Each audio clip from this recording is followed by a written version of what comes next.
sekali untuk muqaddimah kita. Allah mengatakan Khaliq. Khaliq, ya. Khaliq mencipta. Siapa yang dicipta? Bashar. Wah, nama Pak Kiai ini.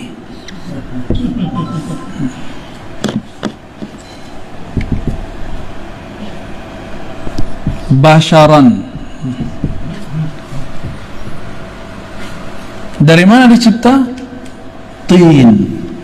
Tin bahasa Arab tanah. Tin, ya. Tanah. Nah, bashar ini sisi zahir manusia. Zahir manusia. Maka Allah mengatakan, aku pencipta. Nah, ini kita ulang-ulang biar nggak lupa, dan ini sangat penting sekali, ya. Sangat penting untuk memulai kajian ma'rifatullah. Karena banyak sekali, jangankan orang awam, beberapa kiai aja saya temu, ya, mendebat saya juga begitu. Bagi dia ruh itu dicipta, padahal ayatnya tidak ada satupun ayat yang mengatakan ruh dicipta. Gak ada satupun ayat yang menyebutkan ruh dicipta. Maka di ayat 72-nya, gimana ayat 72-nya? Fa idza sawaituhu wa nafakhtu fihi min ruhi. Jadi Allah mengatakan nafakhtu, ya. Nafakhtu.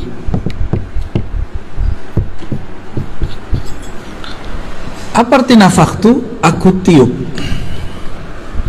Aku tiup atau hembuskan.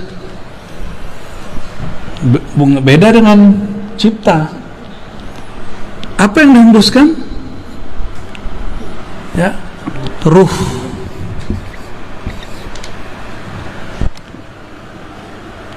Ruh ini dihembus.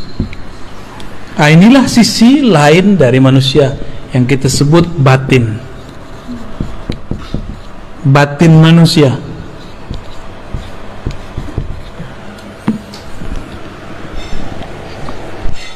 Di saat mati, si tanah, si bashar pulang kepada tanah. Sedangkan ruh, dia harus berpulang kepada sumbernya. Sumbernya siapa? Enggak, bukan Khalik. Khalik tanah. Nah, coba baca ayatnya, ayat 72. Nafakhtu fihi min ruhi. Aku hembuskan. Nah, min di sini diperdebatkan ulama, ini minnya artinya apa? Sebagian kah? Dari kah? Apakah minnya mim ibtida? Mim ibtida itu dimulai dari ruhku, berasal dari rohku, atau artinya aku tiupkan sebagian dari rohku.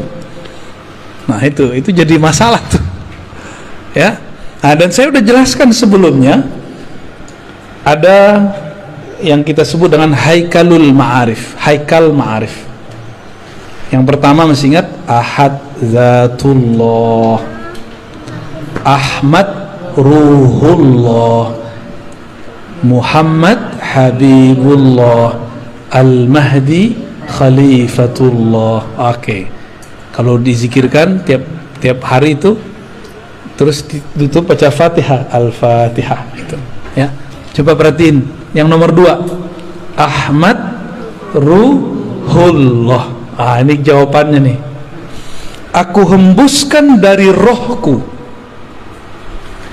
Rohku, aku siapa? Allah.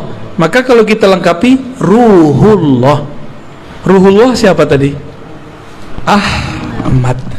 Jadi yang disebut ruhku itu Ahmad. Gitu. Maka aku setelah tubuh manusia sempurna, aku hembuskan ke dalamnya sebagian dari rohku. Jangan salah paham, bukan zatku. Bukan zatku, tapi rohku. Bedakan rohku dengan zatku. Kalau kita artikan zat aku, ini bahaya, nanti jadi kelompok seperti yang terjadi di kelompok-kelompok kebatinan iblis. Zat aku, zat Allah, sifat aku, sifat Allah, itu kelompok iblis itu. Ya, kita nggak pakai yang begitu-gitu. Ngakunya wali sih, tapi wali setan. Jadi ruhullah itu siapa? Ahmad. Jadi dua-duanya boleh diartikan dari rohku atau sebagian dari rohku, boleh dua-duanya, gak ada masalah kalau sudah mengerti pemahaman roh, bahwa ruh bukan zat dalam pengertian ini. Ahmad. Saya mau tanya nih, kalau kita nih dari seorang perempuan, perempuan ini kita sebut siapa? Kita ini kan keluarnya, lahirnya dari seorang perempuan. Perempuan ini kita sebut apa? Sebagai ungkapan majazi, kita pinjam istilah ini, kita sebutlah Ahmad ini umur ruh, induknya roh. Gitu. Tuh, udah dua istilah tuh. Ayat ini belum pernah dijelaskan dengan penjelasan begini, kecuali malam ini. Ini saya nggak bukan buat-buat, baru malam ini. Ya, fa idza sawaituhu, apabila aku telah menyempurnakan basyariah manusia, sisi zahir manusia, maka aku tiupkan sebagian dari rohku. Maka kita baca tadi Haikal Ma'arif, ini disebut peta ma'rifat. Lancar peta ma'rifat, bisa menafsir ayat-ayat yang rumit. Ahad Zatullah, Ahmad Ruhullah. Jadi ketika disebut rohku, kan ayatnya ruhi, kan gitu ya, ruhi artinya rohku.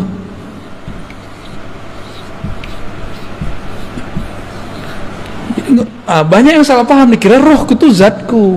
Mereka takut kalau nanti orang ngomong di dalam diri kita ada zat Allah. Bukan, ini beda. Nabi Isa aja kita sebut ruhullah, benar nggak?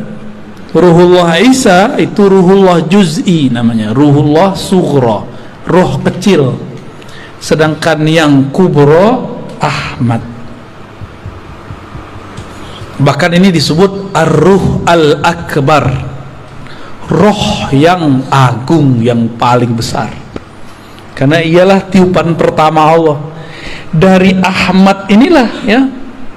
Ini saya hapus ya. Udah connect kan ini? Boleh dihapus nih Manjung. Jadi Allah ya, Allah yang ahad meniupkan pertama kali rohnya. Rohnya ini bernama Ahmad. Dari Ahmad inilah kemudian kita muncul.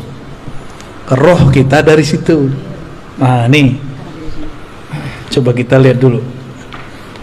Berarti judulnya bukan Al-Baqarah 30, berarti masih As-Sod 7172. Ya, lanjutan. Ahad. Masih ingat ya, Ahad. Allah yang Maha Ahad, yang Maha Esa, menghembuskan apa? Ahmad. Maka sang Ahmad ini boleh kita buat ilustrasi ya, kita buat ilustrasi. Ini boleh kita hapus ya. Ahmad ini ada sisi zahirnya, ada sisi batinnya. Ahmad itu ruh Allah, maka kita nyebutnya tadi apa? Ahmad Ruhullah.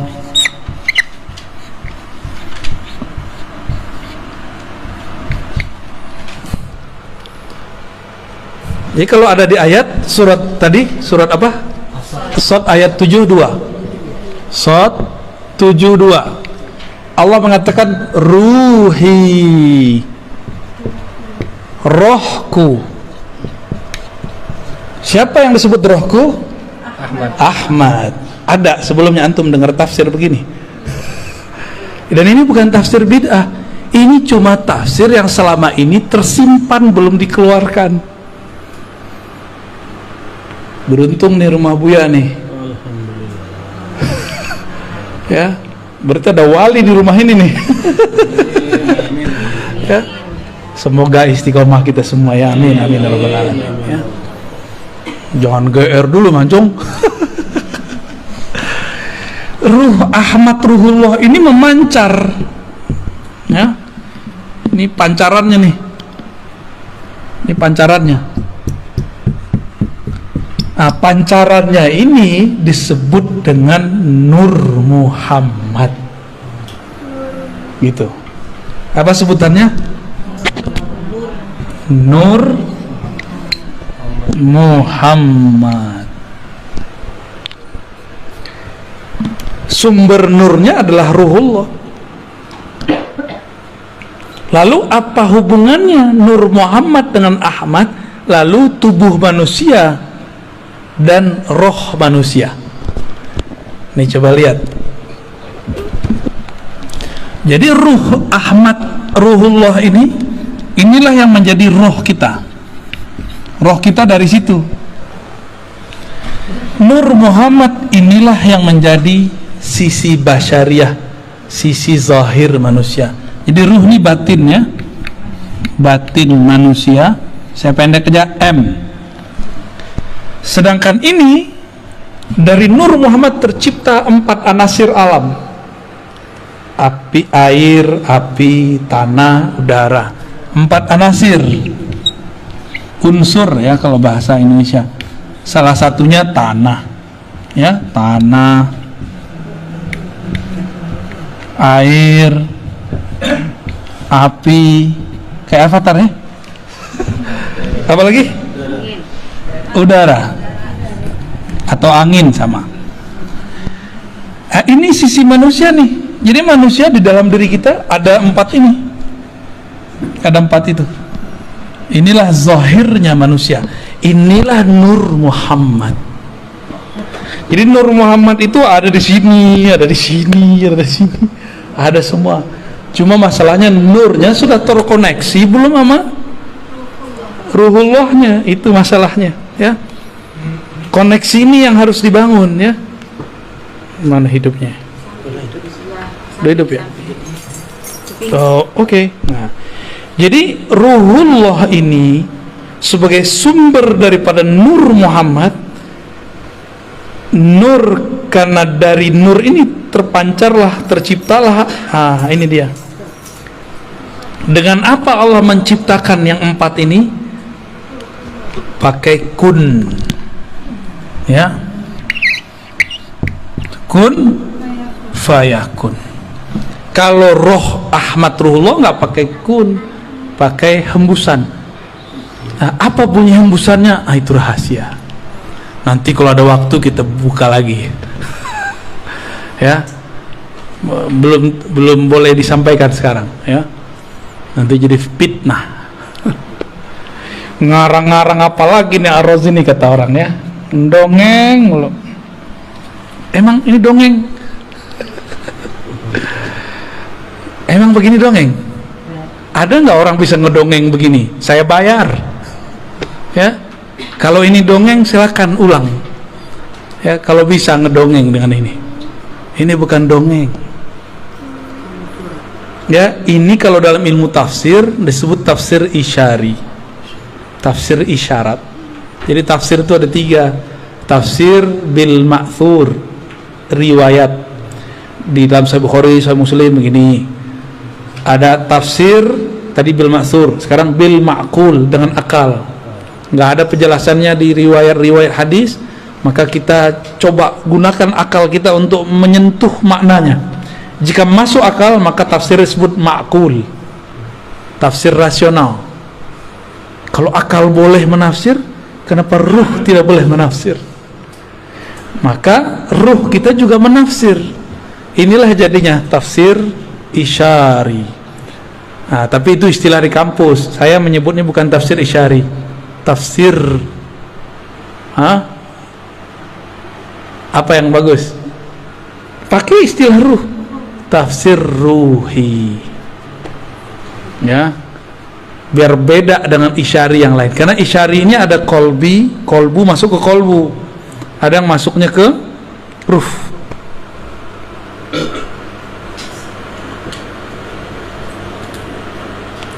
Pancarannya ini banyak. Berapa banyak kemarin? 124.000. Ini bukan cocok logi. Makanya jumlah para nabi 124.000. Maka nabi-nabi itu adalah pecahan dari Ahmad, yang merupakan mereka menyimpan dalam diri mereka nur. Nah, ada hadis, al ulama warasatul anbiya, ulama pewaris para nabi. Apa yang diwarisi? Nur ini. Nah, jadi ini kalau dibuat lapisan berikutnya, bukain cuma. Oke. Kurang jelas itu. Ini dihapus ya. Ya, fadal. Yang 100.000 ini disebut nabi.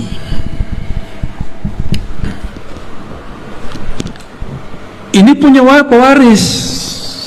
Ada lagi pewarisnya. Ya. Ini cuma dihapus. Pewarisnya disebut ulama. Nah, ulama yang mana? Apakah semua ulama? Ulama yang mewarisi nur Muhammad di dalam dirinya. Nur itu artinya sesuatu yang terang, yang membuat dia punya pandangan ke depan, sehingga disebut Nur Muhammad. Dia tahu jalan hidupnya kemana, dia tahu jalan pulang, dia tahu jalan kemana. Itu orang kalau punya nur. Nah, ulama yang mana? Bukan yang bergelar doktor, ya. Gelar doktor saya bukan gelar Nur Muhammad. Ya. Oh, saya di pesantren. Bukan pesantren, emang Nabi nyantri, emang sahabat Nabi nyantri belajar nahwu shorof? Enggak.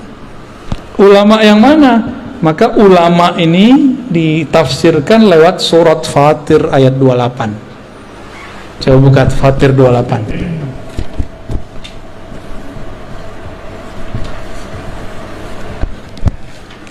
Fatir 28 apa? Innama yakhsyallaha min ibadihil ulama. Yang takut kepada Allah, yang segan nama Allah, itu cuma satu kelompok, namanya ulama. Buya ini kan pernah jadi GM ya. Itu kalau ke daerah orang nggak tahu kalau Buya ini GM, dihargai nggak? Segan nggak mereka? Nggak segan. Tapi pas dilihat di kartu namanya GM, wah langsung nyembah mereka, hormat, wah mau diservis semuanya. Kalau nggak dikira ustadz aja kan, kan ada jenggotnya. Kira-kira seperti itu. Kita kalau nggak kenal orang nggak sungkan sama dia, nggak respect sama dia. Tapi kalau kita sudah kenal dia, kita akan hormat siapa dia. Nah, kenal ini nggak hanya kenal gelar, kenal nasab, kenal makomnya, ya, kenal makrifat yang tersimpan di dalam dirinya. Nah, inilah yang saya sebut umur ruh. Umur ruh itu nggak berdasarkan biologis. Umur ruh itu berdasarkan makrifat yang tersimpan di dalam dirinya. Ya, tuh 2, 3, ini udah 3 lapisan nih, ya. Maka ulama, sahabat yang takut kepada Allah di zaman Rasulullah, jumlah sahabatnya juga sama. Semua sahabat jumlahnya juga 124.000. Jumlah sahabat Nabi. Dari Nur Muhammad ini ada kayak semacam, jadi kalau ilustrasinya Bu ya, Telkomsel ini kan Telkomsel ya, punya satelit. Nah, satelit ini ruhullah. Dia memancar kepada, kalau memancar pertama kali yang gede itu ke mana? Provider, begitu. Dan jumlahnya ada 313 yang menerima pancarannya langsung. Dari 313 ini nyebarlah ke 104.000. Dari situlah nyebar kepada umat. Kayak gitu modelnya. Maka setiap masa nur ini nggak akan kurang dari 124.000, nggak akan kurang. Maka wali kalau mati pasti ada pengganti. Jadi nggak usah khawatir. Kalau wali mati tidak ada pengganti, tunggu aja kiamat. Pasti kiamat. Jadi ada wali Allah itu zikirnya menahan gunung api meletus. Ada wali zikirnya menahan hujan biar nggak turun berlebihan. Ada wali yang kerjaannya menahan supaya air laut itu tidak banjir rob berlebihan. Kalaupun terjadi mau gimana lagi ya. Ada wali di kutub utara, di kutub selatan. Sekarang orang menyebut global warming. Setiap hari ada es itu mencair. Berarti ada zikir yang sudah hilang di situ. Jangan-jangan walinya sudah meninggal. Ya. Maka jangan salah, di setiap gunung itu ada wali. Si wali inilah yang berzikir yang membuat gunung ini bertahan. Kalau walinya mati terjadilah sesuatu. Gitu. Ya. Gempa bumi, gempa boleh terjadi, tapi jadi bencana enggak? Kalau walinya mati, itu jadi bencana besar. Dan sekarang banyak wali yang mati, mesti ada yang melanjutkannya. Dalam proses transfer ini, estafet ini, disitulah terjadi bencana-bencana. Ini kacamata ilmu ma'rifatullah ya. Bukan kalau orang BMKG mungkin ngomong ini gejala alam, ya itu urusan ente. Kita punya urusan lain. Ilmu kita tidak bertentangan, cuma berbeda. Ya, ilmu kita tidak bertentangan dengan BMKG kah, geologi kah, ilmu itu punya urusan sendiri. Kita punya urusan sendiri juga, gitu. Ya laptop sebagus apa, handphone sebagus apa, tetap harus ada yang operasionalkannya. Kalau orangnya hilang ya kacau, sama lah kira-kira begitu. Katanya robot hebat, tetap harus ada orang yang memprogramnya. Programnya lewat ya, lewat juga dia ntar. Ya.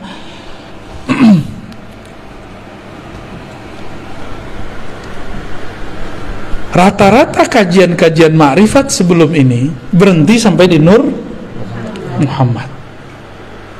Dulu ada di Kalimantan, Abah Guru Sekumpul sudah mulai masuk ke bagian-bagian ini Ahmad, tapi baru masuk di bagian huruf Ahmad. Ahadiyatullah al-jariyah fil asma wa sifat, hayatul alam, mim malikud darain, dal dawamul ubudiyah. Beliau sudah sampai masuk ke sampai rahasia huruf Ahmad. Itu udah bagus sekali. Bayangkan di zaman saat-saat itu beliau sudah mengupas kajian yang sangat luar biasa. Kita bersyukur ada wali-wali kayak beliau. Dan saya juga bersyukur sekali ketika hati rindu mau menyebut-nyebut beliau dan ingin ziarah, tahu-tahu ada jalan, kami baru pulang dari sana. Ya. Dan ketemu orang-orang murid-murid beliau yang Masya Allah orangnya itu udah kayak keluarga aja ya. Kayak keluarga datang ke sana.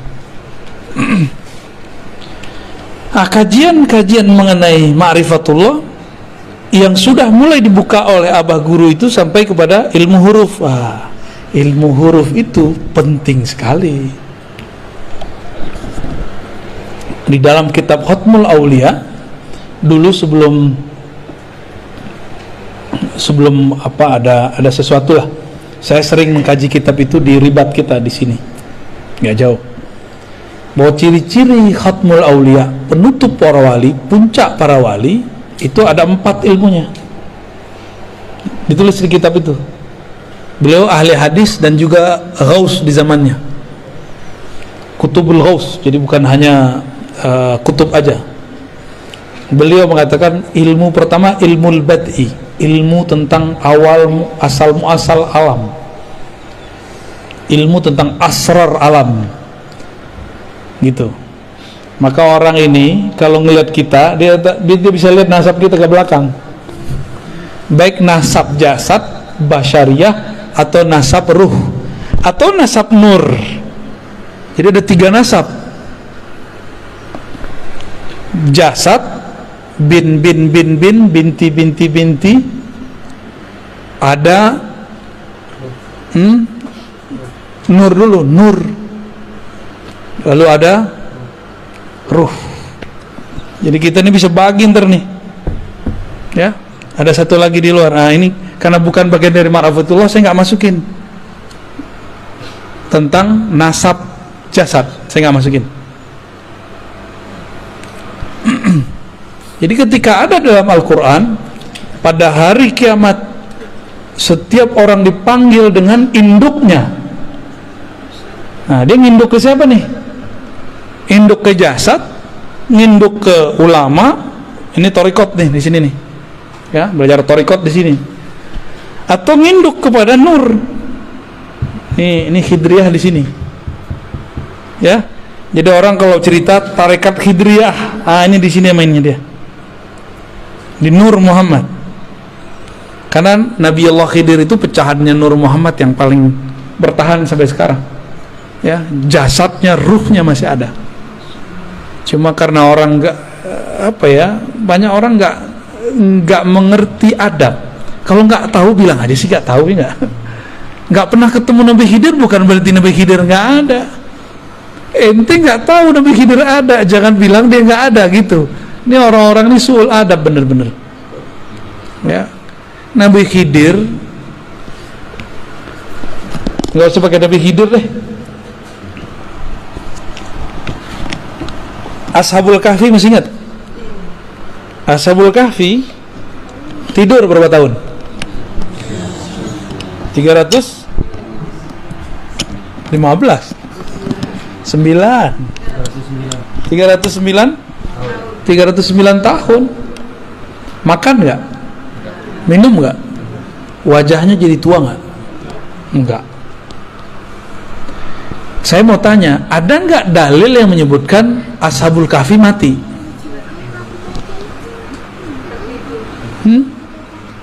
Iya, setelah 309 nggak ada, dia tidur lagi. Makanya dalam riwayat yang dikumpulkan Imam Al-Qurtubi dalam kitab Tazkirah, nanti Ashabul Kahfi turun lagi membersamai Nabi Isa. Ternyata usut punya usut, Ashabul Kahfi adalah umat Nabi Isa. Jadi antara Nabi Isa dengan Nabi Muhammad. Jadi nanti ketika Nabi Isa turun, mereka keluar. Apakah itu khurafat? Ya nggak khurafat lah, ada riwayatnya. Kitab Tazkirah Imam Al-Qurtubi, diringkas lagi oleh Imam Sya'rani dan tidak dihilangkan itu. Berarti mereka sekarang masih ada, cuma Allah sembunyikan. Yang sudah ke Yordan mungkin lihat di mana sih itu. Saya juga pernah ke sana alhamdulillah, dan emang Allah tutup kan, Allah suka-suka tutup. 309 tahun aja Allah tutup. Siapa yang menunjukkan jalan kepada mereka ke goa? Kan nggak diceritain orang. Itu Nabiullah Khidir. Nabiullah Khidir yang bimbing mereka ke sana. Diajarin cara supaya nutupin gua biar nggak ketahuan. Itu ilmu Nabi Khidir semua. Nah ini nih ilmunya di sini nih, ilmu Nur Muhammad. Nabi Isa dalam surat As-Saff ayat 6 ya, mengabarkan, aku akan memberi kabar kalian kedatangan seorang nabi di akhir zaman, ismuhu Ahmad. Kok lahirnya Muhammad? Berarti Ahmad nama apa dong? Karena Nabi Isa ruhullah, maka Ahmad itu nama ruh. Ini dah dalil kalau ruh itu punya nama. Nama ruh pertama Ahmad. Coba Ahmad sama Ahad bedanya apa? Coba beda mim doang. Oh, kalau bagi orang ahli huruf ada rahasianya. Nah, tadi empat pencirian wali khatmul aulia. Tadi ilmul bati masa lalu, 2 ilmul maqadir masa depan. Ya. Ilmul bati, ilmul maqadir, apalagi ya? Mitsaq, ilmu mitsaq. Apa arti mitsaq? Mitsaq ini syahadat alam semesta. Jadi kita ini per alam ada syahadatnya, per zaman ada syahadatnya, beda-beda syahadatnya. Syahadat Nabi Isa beda dengan syahadat kita. Syahadat Nabi Adam beda dengan kita. Tapi ada syahadat yang permanen, itu syahadat azaliyah namanya. Ya. Syahadat pada masa sebelum diciptakan alam, itu namanya azali.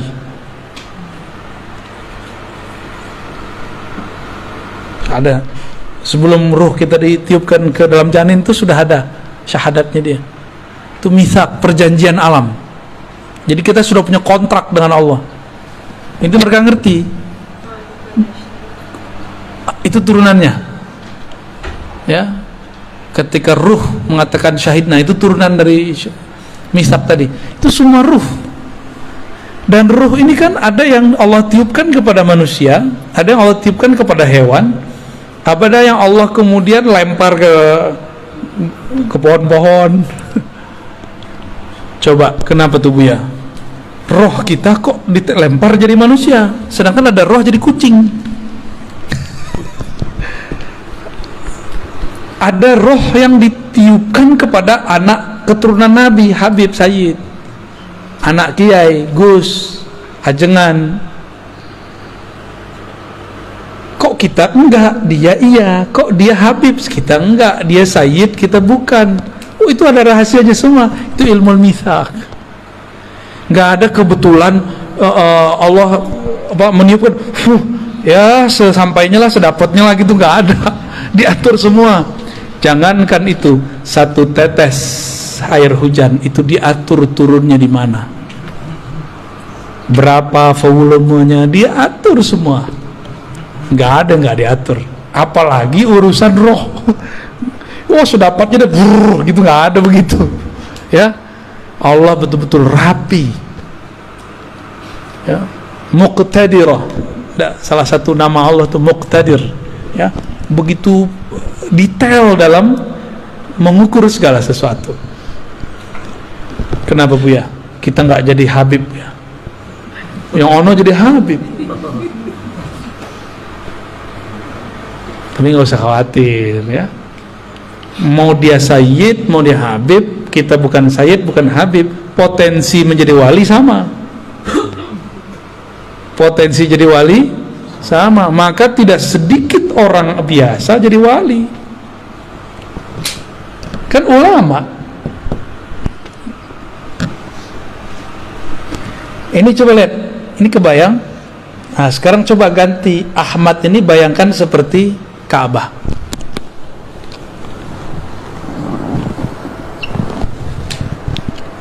Ini ilustrasi aja, ya.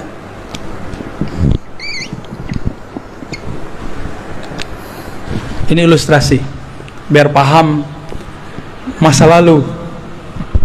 Kenapa ada satu amalan unik dalam ajaran Islam namanya tawaf? Tawafnya kok ke Ka'bah? Kenapa tawaf di situ? Kok tawafnya ke batu lagi ya? Batu hitam, batu bata. Oh, ternyata ada rahasianya. Tubuh tawaf kepada tempat mulia itu, walaupun dia dari tanah, dari batu. Nah, ada rahasia di situ. Air Zam-Zam Ka'bah. Ternyata ruh dia juga bertawaf. Tawafnya jasad kepada Ka'bah. Yang disebut haji mabrur kalau ruhnya ikut tawaf, jika nurnya ikut tawaf.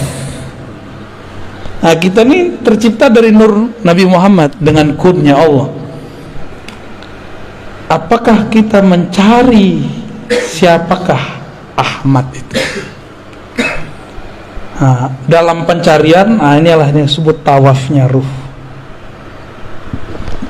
Kita nih lagi tawaf ini, nggak taunya lagi nyampe di sudut mana nih, ya? Kan 7 kali kan?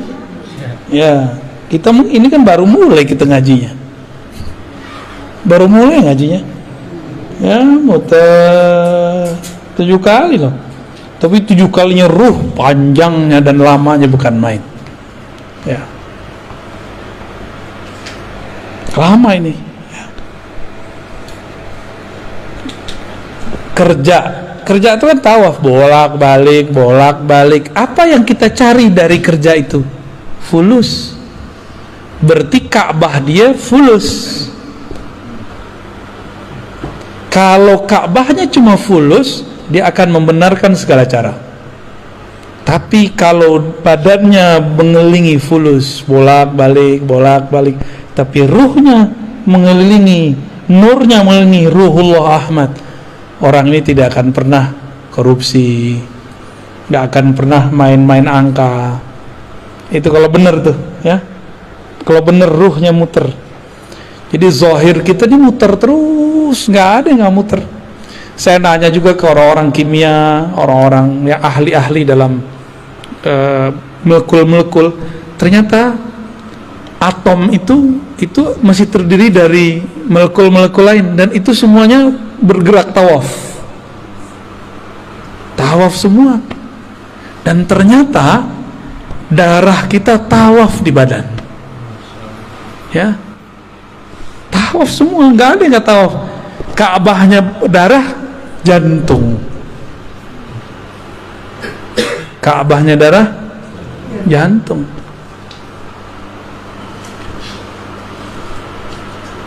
Oke? Kalau sudah punya gambaran begini,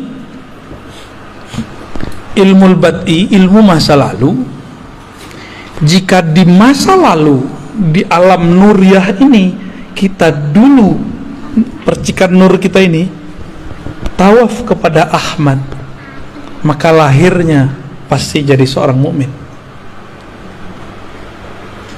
Kalau dia tambah dekat, yang paling dekat 124.000, maka di zaman dulu dia jadi nabi.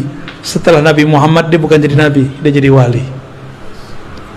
Gitu. Kalau dulu kita pernah tawaf. Ada lagi, dia memandang. Jadi nur ini memandang kepada Ahmad. Terus dia mengatakan, wow, indah sekali. Dia lahir jadi Habib. Itulah sejarah kenapa Habib terlahir sebagai Habib. Jadi nggak ada yang cocok logi, dan nggak ada yang terjadi begitu saja. Semuanya terjadi karena mengulang aja itu. Udah selesai tawaf di sana, dia masuk lagi ke alam baru. Kita lagi tawaf ini, lagi tawaf semua ini.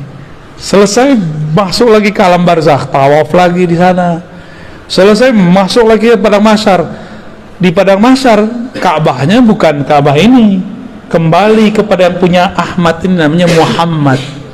Maka semua orang mencari Nabi Muhammad, tawaf lagi. Begitulah terus mencari syafaat. Kan nanti semua orang hatta Nabi Ibrahim nyari Nabi Muhammad, ya.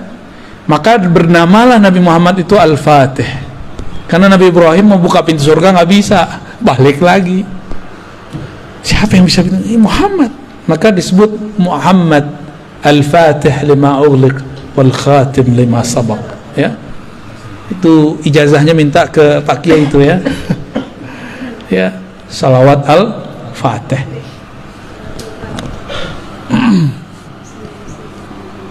Jam 10 Bu, ya. Gimana? Tanya jawab kita lanjut. Lanjut tidur. Ya, rehat dulu. Bismillah. Jumlah 313 itu tema. Jumlah 313 apa yang itu perang Badar?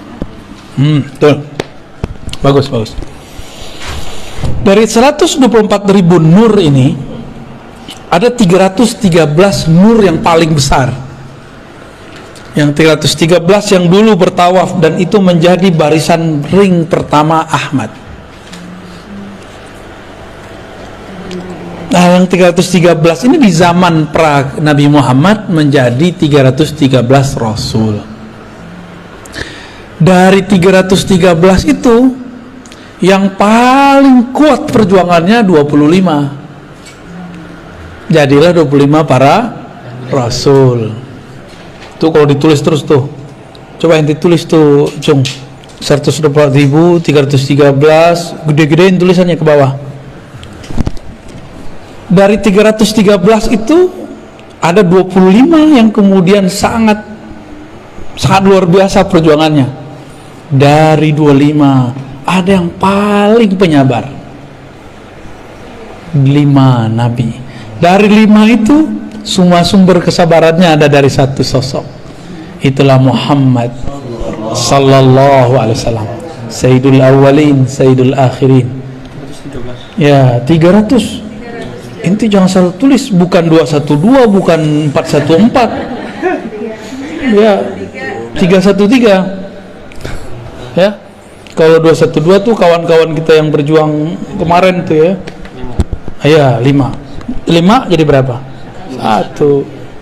Nah, ini penting nih. Syukuran. Jadi 124.000 itu ring terluar, ring terdekatnya 313. Dari 313 ini paling dekat lagi 25. Dari 25 ini paling dekat lagi 5. Dari 5 itu 1. Berarti kalau 5 kurang 1 berapa? 4. Coba lihat. Nabi Muhammad, Abu Bakar, Umar, Utsman, Ali. 5 kan? 5. Dan itu bukan cocok logi. Emang udah dari sononya. Udah dari sononya begitu. Ya.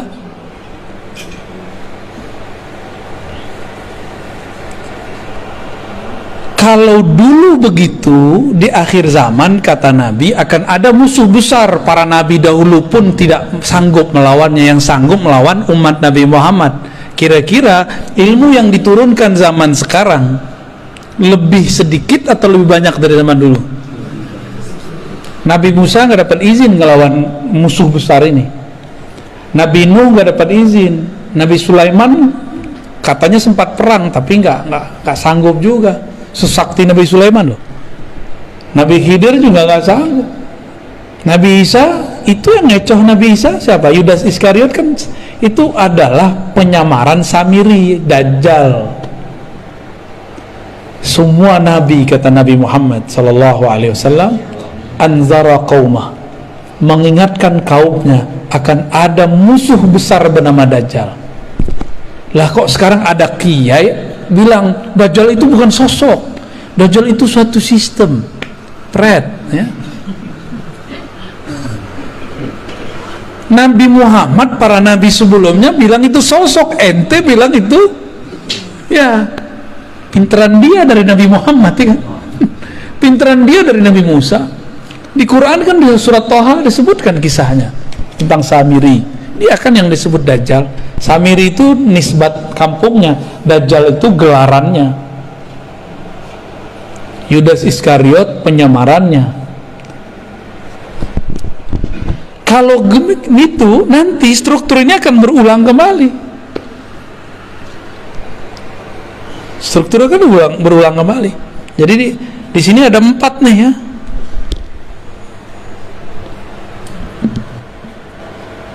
Sama ntar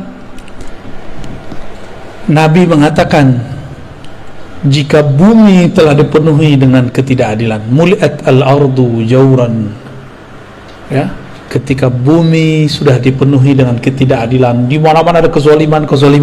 Ini bukan hanya kezaliman politik dalam negeri loh. Ini kezaliman global.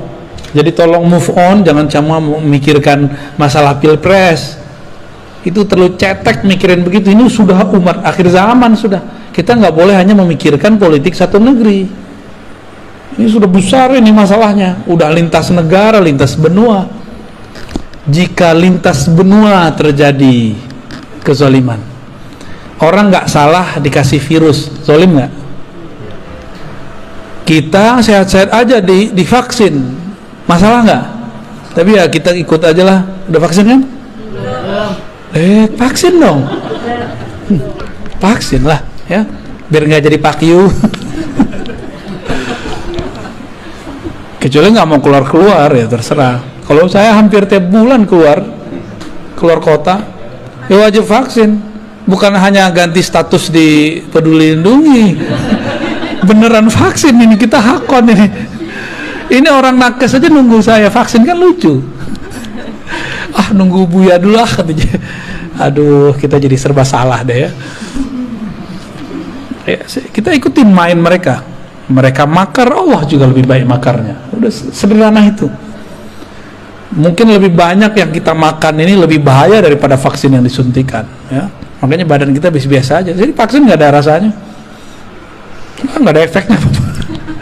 Kata orang demam, jangan-jangan nggak bekerja lagi di badan kita.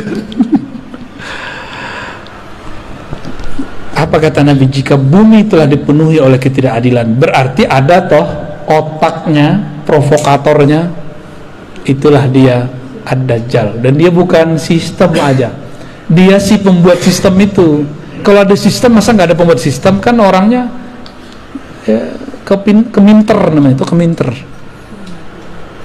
Ada sistem tapi nggak ada yang membuat, mungkin nggak? Laptop secanggih ini, handphone secanggih ini, nggak ada yang buat, mungkin nggak? Nah, ini yang buat handphone segagah ini, siapa otaknya? Orang pasti, bukan robot. Jadi jangan lagi ngomong Dajjal itu sistem saja.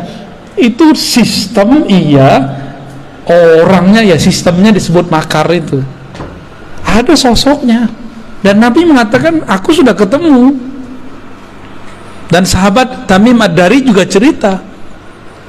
Itu sahabat-sahabat yang 4 kan udah ketemu semua. Si fisik loh ketemu secara spiritual. Di perjalanan kan mereka kepada si Dajjal itu. Jika nanti muncul itu, apa kata Nabi? Allah akan bangkitkan seseorang yang ismuhu yuwatiu ismi, namanya sesuai dengan namaku. Nama yang mana? Nama Muhammad apa nama Ahmad? Ahmad. Berarti nama zahirnya, nama KTP-nya bisa jadi bukan Ahmad gitu, tapi nama ruhnya sama. Maksudnya gimana tuh? Jika ada ulama mewarisi 124.000, terus Ahmad siapa yang mewarisi? Pewarisnya belum ada selama berabad-abad, dan inilah abadnya, dialah yang akan mewarisinya. Dialah yang disebut Al-Imam Al-Mahdi. Jadi pewaris Nabi Adam udah banyak, Nabi Syith udah banyak, Nabi Nuh udah banyak, terus dan itu berputar terus. Tapi pewaris Nabi Muhammad yang mutlak belum ada dari dulu. Ada Al-Ghaus, tapi Al-Ghaus itu cuma wakil-wakilnya aja. Belum bisa mengikuti Nabi Muhammad sesempurna mungkin. Yang sempurna itu nanti hanya Nabiullah Muhammad sallallahu alaihi wasallam. Dajjal itu pinter jadi aktor, ngelakon, pinter makar, pinter konspirasi. Kira-kira Ahmadnya bodoh nggak? Mungkin nggak ngaku-ngaku di YouTube saya Al-Mahdi? Mungkin nggak? Udah banyak loh yang ngaku dia Al-Mahdi, juru Ratu Adil, juru selamat. Udah banyak. Di Pakistan ada, di Jawa ada, di Sunda ada. Kemarin aja dari Serang ada, dari Lampung ada, dari Malaysia ada. Ya salam, sabar dikit kek ya. Main cerita-cerita aja di IG, main cerita-cerita. Yang ngirim-ngirim ke IG saya juga banyak, ngaku saya lah Al-Mahdi. Ternyata pemain game. Cuma karena jidatnya lebar, hidungnya mancung dikit. Macam-macam udah, macam-macam. Karena kita mengenal ilmu ini, yang mewarisi Ahmad itu dialah bernama Al-Mahdi. Al-Mahdi itu gelar, berarti ya Ahmad itu nama dia tuh. Nurnya Muhammad juga, ya. Rabbul Masyriqi wal Maghrib, ya. Si Nur Muhammad itu terbit nurnya di timur dan di barat, ya. Oke. Jadi inilah penjelasan lanjutan daripada surat Shad ayat 72, ya. Dan ini belum selesai loh. Masih ada lanjutannya lagi, ya. Masih ada penjelasan di balik penjelasan. Masih ada rahasia di balik rahasia, ya. Oke, kira-kira itu. Udah jam 10. Ini jam aneh salah kayaknya nih. Kayaknya belum disetting tadi nih. Kecepatan itu. Oh, itu yang Bahlul. Jamnya PA. Baik, gimana Bu? Ya, gimana? Ya. Mengenai tadi bahwa ruh itu tidak berholik ya. Ya. Terkait dengan innalillahi wa inna ilaihi raji'un itu seperti apa hubungannya? Inna lillahi wa inna ilaihi raji'un. Kaitannya apa dengan ruh tidak dicipta, kan gitu. Mati itu pulang kampung. Tubuh dicipta dari tanah, maka dia pulang ke kampungnya tanah. Ruh dihembuskan dari ruhi Ahmad, maka dia harus cari jalan pulang ke. Bisa nggak ruh tubuh tanpa ditanam dia tertanam? Gak bisa, harus ada yang ngurusin. Dimandiin, dikuburin. Tuh, paham maksud saya? Ini ilustrasinya. Jika tubuh zahir ini harus ada yang urus, harus ada gurunya, apalagi harus ada yang nunjukin jalannya, harus ada yang gendong. Jadi ruh ini kalau dia berpisah nggak ada yang jemput, dia akan gentayangan kemana-mana. Tapi bukan jadi hantu. Bukan, yang jadi hantu itu jin. Dia akan kemana-mana, dia mencari pertolongan. Siapa? Aku mau kemana ini? Dia bingung. Maka sekarang kita kasih tahu, kalau kita meninggal, kita harus kembali kepada Ruhullah Ahmad. Ini yang harus dicari, ya. Makanya ada satu sholawat, boleh diamalkan. Allahumma ya Ahad, wahai ya Allah yang Maha Esa, Maha Tunggal, Sholli ala Ahmad, limpahkanlah rahmat, sampaikanlah ruh kami kepada ruh Ahmad. Itu maknanya. Pulangkanlah ruh kami kepada ruh Ahmad. Pulangkan kami kepada ibu kami, induk kami. Kalau kita masih punya ibu, pengen pulang kampung nggak kalau ibunya di kampung? Ibunya di sini, berarti pulangnya di sini, ya kan? Coba misah sehari aja, nggak mau kan? Nggak mau tuh, pelukan langsung. Begitulah nanti jika ruh tahu jalan kepada Ummur Ruh, nanti mereka semua akan bermanja-manja. Makanya kalau bener nih kita sholawat, kita mewek-mewek nyebut nama Ahmad. Nggak ada orang yang nggak bisa nangis kalau nggak sebut Ahmad. Cuma ini kita lagi tahan-tahan aja nih. Kalau bener nih ruh, dia percikan dari hembusan Ahmad, disebut Allahumma ya Ahad, Sholli ala Ahmad. Enggak, pasti ngalir. Ya Allah, ruhku ini adalah bagian dari hembusan ruhmu Ahmad. Tolong kembalikan ia kepada ruhmu Ahmad. Sampaikan kami kembali pulang kepada ibu ruh kami Ahmad, induk ruh kami Ahmad.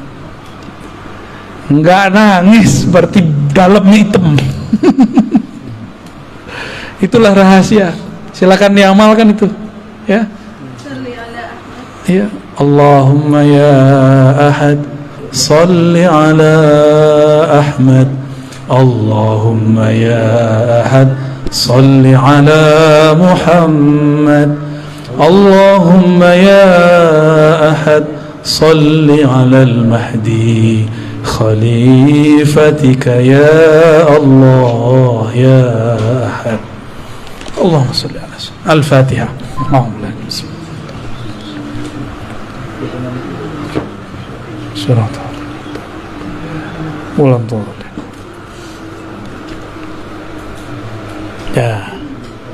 Kira-kira begitu. Ada orang kalau dia mau nangis dia ketawa, yang ngaji nangis dia. Atau kalau dia mau nangis dia marah-marah dia. Ada juga, ya. Itu cara aja untuk mengalihkan, namanya iltifat. Cara aja. Kan repot. Guru mau ngajar nangis mulu, ya repot semuanya. Ya. Tapi rasakanlah itu. Nah, baca itu kalau bisa pagi atau malam tahajud 100 kali. Nikmati itu bacaannya. Ya Allah yang menghembuskan rohku dari Ahmad, pulangkan ruhku kepada ibu ruhku Ahmad. Maka bernamalah Ahmad itu ummur ruh, induknya roh, ibunya roh. Ini istilah aja ya, karena sumber kita sebut induk, kita bersumber darinya. Kalau meninggal insya Allah dia tahu jalan pulang kampung, ya. Biasanya dia ada namanya, ya. Seharusnya ada namanya tuh. Maka kalau ada wali yang mengerti nama ini, minta nama kepada dia. Biasanya walinya suka nyamar-nyamar juga. Waduh, berat ujian kita. Karena Dajjal itu suka melakon, memalsukan dirinya menjadi orang baik. Maka yang mengerti nama ini pasti dia memalsukan dirinya seakan seperti orang yang tamak dunia, jahat, kayak nggak sholat, kayak gitu. Orang yang paling durhaka sedunia. Ya, itu namanya malamatiyah. Itu berat ujiannya. Nah, ujian bagi kita kalau memang punya ruh, coba tanya ke dalam ruh. Jangan hanya pakai akal. Kalau akal kita bilang, masa sih? Akal kan gitu ngomongnya. Kalau ruh dia nggak ngomong begitu. Ya, dulu orang Arab bingung, Muhammad ngaji di mana? Kok dia bisa mengerti qul huwallahu ahad, Allahu samad, lam yalid wa lam yulad? Itu mereka bingung itu. Nggak ada yang nyokolahin. Itu lewat ruh itu. Maka mereka ngomong, ini bukan dari ahli kitab.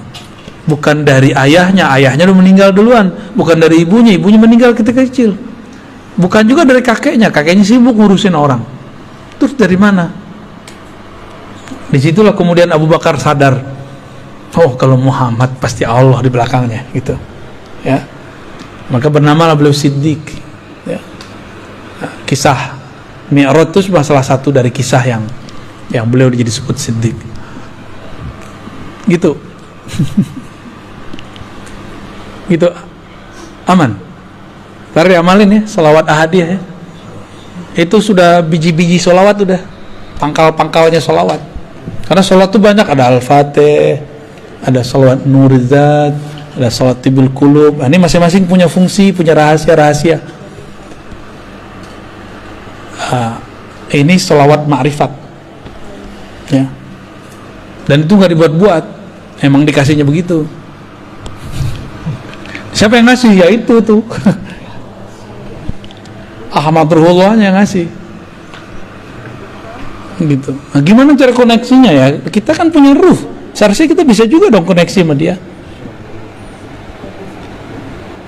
Kenapa kita nggak bisa berinteraksi, terhubung kepada ruh Ahmad? Karena kalau kita punya handphonenya bagus, tapi baterainya soak. Baterainya ada, kartunya nggak ada. Kartunya ada, pulsanya nggak diisi. Pulsanya lengkap, nomor sudah punya, nomor yang dihubungi nggak punya. Nomor yang dihubungi sudah punya, tapi nggak mau nelpon. Paham itu bahasa-bahasa, ya, bahasa-bahasa kias lah. Ya, semoga kita bisa mengerti ya kias-kias ini. Ya, maka harus persiapkan casing yang bagus, persiapkan juga kartu energi yang bagus. Kartunya apa? Kalau mau download aplikasi bisa nggak tanpa nama akun? Maka harus punya nama akun. Apa nama akunnya? Itulah nama ruh. Maka ilmu tentang nama ruh adalah awal dari berkoneksi dengan Ahmad Ruhullah. Hati-hati, kadang-kadang kita kena siloka yang selama ini orang udah ketemu sama kita, ternyata dia orangnya. Biasa. Kalau zaman-zaman Syekh Abdul Qadir kan enak, orangnya pakai serban, ya kan, sholatnya Masya Allah enak. Tapi nggak mungkin Allah membiarkan mutiara Ahmad ini diobral, diketahui orang banyak-banyak, bisa dicuri dia. Maka Allah lapisi dia dengan sisi basyariah, manusiawi yang orang nggak akan paham kalau di dalamnya ada sir Ahmad. Ya, kadang-kadang dia teman kita, jangan-jangan dia tetangga kita, jangan-jangan dia dulu murid kita, jangan-jangan dia dulu guru kita, jangan-jangan dia dulu pernah ziarah sama kita, jangan-jangan dulu kita makan di warteg sama dia. Lengkaplah semua. Jangan-jangan kita dulu waktu muda jontok-jontokan sama dia. Bisa jadi tuh. Rahasia Allah ini kan ada di mana-mana, ya. Pintar-pintarlah. Kira-kira itu kajian kita malam ini ya. Pertanyaannya dicukupkan dulu karena kami mau jalan lagi ke Bandung nih. Bandungnya bukan Bandung ini, Bandungnya mana kita? Lembang, gila, Masya Allah. Jadi mohon izin nih Pak Kiai, mohon doa selalu bagi kami yang masih muda-muda. Mohon maaf jika suul adab. Ya Bu ya. Umi, maaf telat ya. Ya. Alhamdulillah. Ya kajiannya begini nggak setia ya, salam. Mungkin itu dari kami. Semoga Allah ridho dengan apa yang kita sampaikan. Dan ini bukan ilmu saya cuma diberikan lalu saya membagikan ulang. Jadi jangan bilang saya yang pintar, ataupun kalau salah, ya salah, mungkin saya salah menerjemahkannya. Jangan salahkan Allah, jangan salahkan Rasul, jangan salahkan guru-guru saya. Cukup salahkan saya, ya. Mohon maaf semuanya. Assalamualaikum warahmatullahi wabarakatuh.